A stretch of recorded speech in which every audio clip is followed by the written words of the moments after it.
Welcome to the Jboy Show, hosted by Jake Crain, the fastest growing sports show in the nation. I'm Coach Hugh Freeze. This is Super Bowl champion Brandon Graham. Hey, this is DJ Shockley, and you're watching. And thanks for watching the Jboy Show. All right. Hello, everybody. And thank you for joining us on another edition of the Jboy Show. Whether you're listening on Apple Podcasts, Spotify, iHeartRadio, Stitcher, with a solo cup and a string, doesn't matter. If you're watching on YouTube, I really appreciate you. We got another great guest, one of the running backs for the Philadelphia Eagles, a guy at Georgia, and really one of the strongest backs I've seen running, and really a guy that could do a lot of things. And I want to get to that in a minute. But before I do, I want to give a shout out to our sponsors at betonline.ag. Online casinos always open. I know football season's over, even though it's never really over. We just had the Super Bowl get out of the way, but we got March Madness coming up. So head over to betonline.ag today, whether you like parlays, straight up bets, props. If you want to take a shot at the champ, we got a bracket challenge coming, so get ready for that. So head over to betonline.ag and tell them Jboy sent you. But very excited to bring in a guy that you talk about, a bruiser and a guy that can hit the gas pedal. He's doing his thing for the Eagles right now, even though we're kind of in the off season a little bit. And that's former Georgia standout running back, current NFL running back, Elijah Holyfield. Elijah, what's good, man? What's good, man? How you doing? Man, I'm doing great, man. I'm pumped to get you on. You're a guy. It's funny. I was telling you before the show, we just had Rennie Curran, linebacker, on. Now we're basically getting the linebacker of the offense positionally, except they get the ball at running back. And I want to dive into it. But first, man, obviously, you know, I got to ask you, it surprised me. Like, you're one guy that I would not get in a boxing match with, man. Like, if it ever went down, you know, and not just because you're strong, but I mean, what was it like? You know, we talk about Evander Holyfield, one of the greatest boxers ever. What was it like growing up? And when did you decide, you know, I want to play football? Because I know you probably boxed and did stuff like that, but man, you're such a damn good football player. So growing up, I did both for a long time, and then I got about 13. I was getting ready for high school, and it came to that point where I was like, you know, I can't do both no more. You know what I'm saying? I'm getting hit a little too much, so I had to pick one, and I stuck with football, and I think it worked out pretty good. Yeah, without a doubt, man. I mean, shoot, you're they're paying you to do it, but you know, was it something where? Because again, you know, I had a father that was in coaching and he wasn't there a lot. Was your dad just always running about, always training, you know, or were you able to go with him when he was training and kind of see how that went down? And is that where you got your work ethic from? Because I mean, you're eating the weight room, man. I mean, you just got to turn on the TV. I mean, you are not afraid of the weight room. Nah, man. So growing up, actually, my stepfather was my football coach growing up. Okay. So he was big into it, so he got me into it early. And then as I got a little older, I stayed with my dad a little bit more, and he actually got me into the weight room. So when I was in 8th grade, my dad used to always work out in the morning at 5 o'clock. So you know what basically happened is we started getting up with him before school and started lifting weights with him, and that's kind of how I got my head started in the weight room. Man, that's awesome, and it's something too. At the end of the day, where that translates to the football field more than anything, you know, being able to have the endurance and, you know, it's something where Georgia's had such a string and such a pattern of great running backs that, you know, when you decide, and I want to ask you why you chose Georgia, but you saw guys like Sony Michel and Nick Chubb and those guys. What made you pick Georgia, and what was it like joining really a tradition of great running backs? Because that's something not only a lot of SEC teams have, but you look at the Herschel Walkers, you go back and Georgia stays with at least a couple. Yeah, for sure. I mean, I think going into it, you know, me being from the state, I was always a big Georgia fan. My whole family's pretty much Georgia fans as well. And just to be even in the class running backs with them, you know, I thought it was more of like the competition kind of turned me on. It turned a lot of people off, but I was like, if I go there and play, I know I'm the best. You know what I'm saying? I know I'm one of the best if I can go there and play. So, and if I'm not competing at the highest level, I really don't want to do it. So that was my mindset doing it. Oh, without a doubt. And you can tell that mindset, you know, has stayed with you. And I want to ask you, you know, what was it like playing for Coach Smart? And again, we all know he's a defensive guy, but to me, he gets hyped for everybody. And I know he understands how important the run game is, because if you're a defensive guy, you understand having to control the pace and dictate tempo. And you know that feeling, that big momentum when you're able to just run that ball down somebody's throat, and it really kind of gives you the advantage. What was it like playing for Coach Smart? I know you got a funnier story or something you can share with us about Coach Smart, because to me, I know he's hilarious too. Like, I know people think he's like, you know, and he is intense all the time, but Kirby's hilarious. Nah, he definitely is, man. Coach Smart's one of my favorite coaches I've ever played for. Just a person that that can match your intensity on game day. He's just as jacked up as you every time you go out. So, man, getting to play with him, getting to play for him was probably one of the best experiences of my football career by far, man. The most energy, like before the games, like the most intense I've ever been. With him. You know what I'm saying? So, man, I love him. Yeah. So, did he give the pregame speeches? Was he the one in the locker room giving the pregame? Because I know he wanted to be. Yes, sir. He is the one. And some of the best pregame speeches I've ever heard he's giving. Yeah, because it's real, man. You know what I'm talking about, Elijah. Let's talk about that for a second. Because, before the game, everybody kind of does their own thing. But when that guy gets up and starts talking, whether it's a captain, whether it's a coach, you can tell fakeness. You can tell a guy that's really not feeling this up there, just saying stuff he heard other people say. And then there's guys that get up there and they just start doing it because it's real and it's genuine and it's coming from here. And stuff gets said sometimes that doesn't need to leave that locker room, that nobody else needs to know. That seems to me the type of guy that Kirby is. Nah, he definitely is, man. He'll get you ready to play. If you can't get ready to play for him, you don't really want to play football. That's exactly right. That's exactly right. But so, Elijah, I want to ask, you're a guy that hit 1,000 yards, which is obviously the goal for every running back, especially in the SEC. Can you give me a story from that season that kind of sticks with you, or maybe a run that really sticks with you? Because I know you ran guys over and you made guys miss, but is there a moment or a carry or shoot? It could have been a pass protection that you picked up that nobody will know how good of a play it was unless you were on the team and you're like, man, Elijah saved us on that one, especially the quarterback. What's one moment that stands out for you?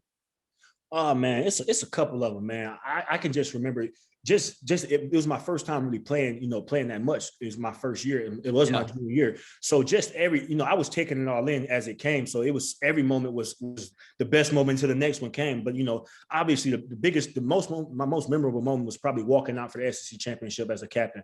I don't think that was probably one of the best football experiences of my life by far. Just the energy, just being being next to your brothers, just realizing you're playing for it all, even though the game didn't go how we wanted it to, man. One of the best experiences of me just walking out and just seeing everybody was the craziest. Yeah, it had to be surreal. And especially playing that game where you play it, Sure. I'm sure that only added to it. But I want to talk about the game a little bit in the position. And what are something that, and like I say, I always want to take our audience inside the helmet. Number one, which did you like better, zone scheme or gap scheme? I think I got an idea which one you like better, but I'm going to let you answer it. And number two, can you talk about the importance of patience when stuff's going on, almost like linebacker? You don't want to be too fast. You don't want to be too slow. The timing needs to hit. We'll start with zone scheme or gap scheme. Which one do you like better? Personally, me, I like zone scheme a little bit more. Yeah. But I will tell you, it don't really matter to me because I feel like it's all the same patience. As soon as you see, you know what I'm saying? It's all yeah. Just a little more cutback on the zone scheme. Cutting back power. Yeah, you can't. Yeah, you do that. Best of luck. Yeah, for sure. You by yourself when you do that. But I'm one of the runners where I will try to cut back everything. So I score on cutting back powers. But when you do that, you are by yourself when you do that. But you just got to realize that when you're getting the ball. But I as the game goes on, inside zone, because you can run the play in so many different ways. You can put motion on it to get other people moving. And then as a runner, I feel like that's where you really can show everything you have, because you can literally you can cut it back, you can hit it front side, you can bounce it, you know what I'm saying? So much stuff you can do with the run. So I think that's why I like an inside zone scheme to be there. Yeah, definitely.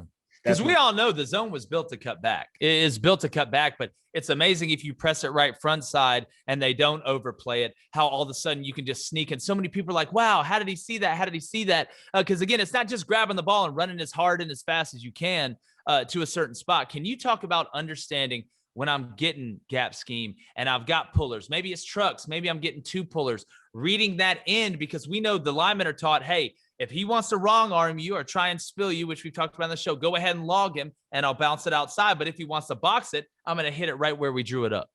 So one thing that our coach, pretty much all the coaches that I've had have taught me is stay on the inside hip of the puller. Because if you stay on the inside hip, you can make the adjustments.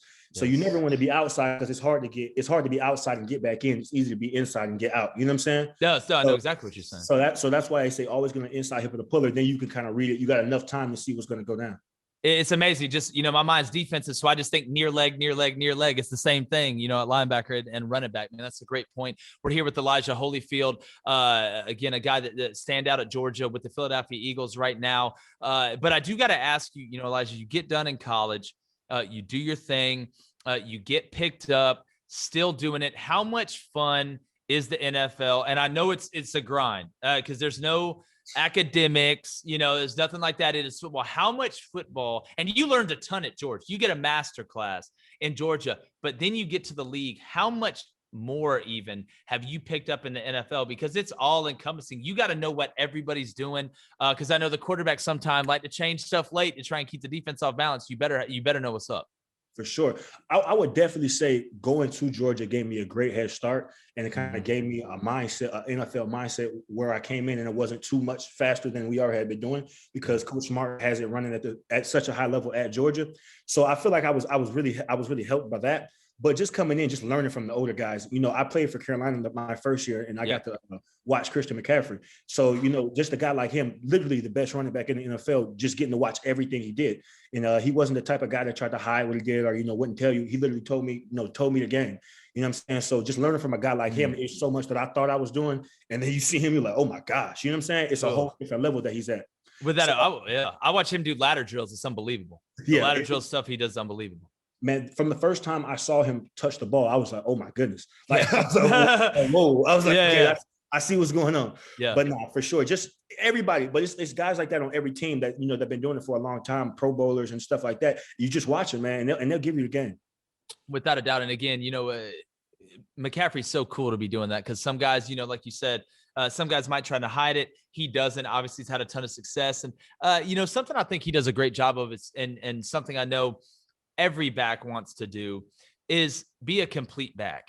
And, everybody wants to run the ball. Everybody wants to score touchdowns. But being able to pass protect, being able to understand how to run a route, why you're running a route, even if you're not getting the ball, being able to expand that nickel a little bit to open up for the slant behind it, or just doing the small things. Can you talk about, number one, how you have to be a complete back in the NFL? Because I know we got a bunch of young guys listening that play the position. I would definitely say, you'll get out, like, now you have to catch so much. If you can't do it, it'll be too hard, because it's just so many plays to be made that way that you got to make. You know what I'm saying? So, first thing with Christian, I learned quick, like, he could play wide receiver. It was to the point where I told people the first time I saw him, I said, he could go to the wide receiver and have 100 balls at wide receiver if he really wanted to do it. So and from him, I just learned, like, okay, bet, catch everything I can, so it brought me to a mindset, like, where, because I'm more of an inside guy, but just watching him and him helping me, man, it expanded my route tree, what I can run now, what I feel comfortable doing now. So just learning from that, you got to be able to catch. And then at Philadelphia, where I'm at, they throw the ball to the back a whole bunch too. So you got to be able to do it. Oh, without a doubt. And I've got to ask you too. And before I do, I want to get to one of our sponsors, ebay.com/sneakers. Head over there. Tell them Jboy sent you. They've got everything, Jordans, Crocs, slippers, sandals, whatever you want, they got it. And it's authenticated. They've got a group and a team that's going to make sure it's exactly what you want. The tongue's right, the sole's right, the shoelaces are right, everything. So you know what you're paying for. You know how trusted eBay is. They do an unbelievable job. So head over to ebay.com/sneakers today and tell them Jboy sent you. But we're here with Elijah Holyfield, former Georgia running back, current running back for the Philadelphia Eagles.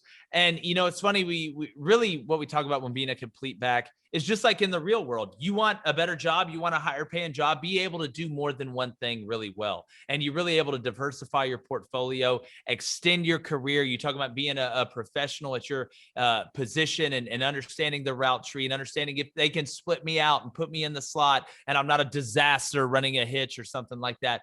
But Elijah, you're a guy that's awfully physical and you built your body to become physical. And I want to let people know, and I know they do, again, because you watch the NFL on TV, and unless you have been to one of those games where you're close to the field or you're on the sidelines, the collisions in the NFL are incredible. Can you talk about just the level of physicality in that league and how you have to take care of your body? Even if you're not hurt, you got to go to the training room. You have got to prepare yourself. Can you just talk about how much goes into that? Everybody talks about TB12 and all that stuff, but everybody has to do that. You're not going to survive, especially at running back. For sure. I would definitely say that the biggest difference from college and NFL is the length of the season.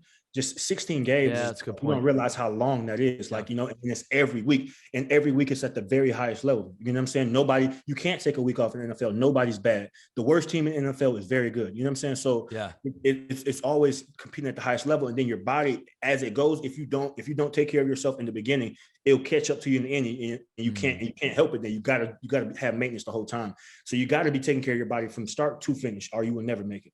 With that, that's exactly right. And Elijah, it's funny. I always laugh at the argument that people be like, oh, well, you know, this year's Alabama team could hang with the worst NFL team for every guy I've ever had on this show or that has played in the NFL is like, that is so wrong. It's not even close. I don't care if Alabama beat every team 50-0. Yeah. That league is different. Can you just please put that to rest? Elijah Holyfield, current NFL running back. Yeah, you're a grown man. You know what I could do at like 21 and what I could do at 23. I'm a different person than I was then. And this is your job. This is truly your job. I don't do anything else but play football. You know what I'm saying? I wake up, I wake up, work out, go to the field, you know what I'm saying? Eat right. That's all I focus on is football. And it's no matter what you say, you're not like that in college. You know what I'm saying? So it's no way. No, and I just think it's a hilarious argument, but people will still have it. It'll still keep going on. But Elijah, man, tell everybody where they can find you on social media, man. You're a great follow. I love this interview. I know you got stuff popping. Y'all going to get it rolling soon. Hopefully everything's back to normal so you can really enjoy Philly up there like we talked about in the pre-show. But tell everybody where they can follow you, man. I got to get you back on here. Man, I'm on Instagram at _eholy, man. Y'all give me a follow on there. Definitely, man. Well, shoot, I have Brandon Graham from the Eagles, Elijah Holyfield. Shoot, I may get Miles Sanders. Shoot, get Jalen Hurts on here or something, man. I appreciate it. And again, got a lot of respect for your game, man. Let's do this again soon. For sure, man. Appreciate you. All right, bro. And appreciate you guys checking us out, whether it's YouTube, Apple Podcasts, Spotify. Make sure you get check out the merch at thejboyshow.com. Got a ton of stuff we're adding. Black hoodies, gray hoodies. If it's sold out, don't worry. We got more coming. It's been another edition of the Jboy Show. And Jboy's gone. The Jboy Show is produced by David Cohn, Technical Director Dave Hammock, Creative Director David Culbertson, Audio Engineer Feyzan Shareef, Production Assistants Blaine Crain and Kyle Orr, Executive Producers Jake Crain, Vince Thompson, Steve Chamberlain, and David Cohn. Please subscribe to our YouTube channel and visit our website, thejboyshow.com, for updates regarding our newest apparel and merch designs. Win the water cooler with the Jboy Show.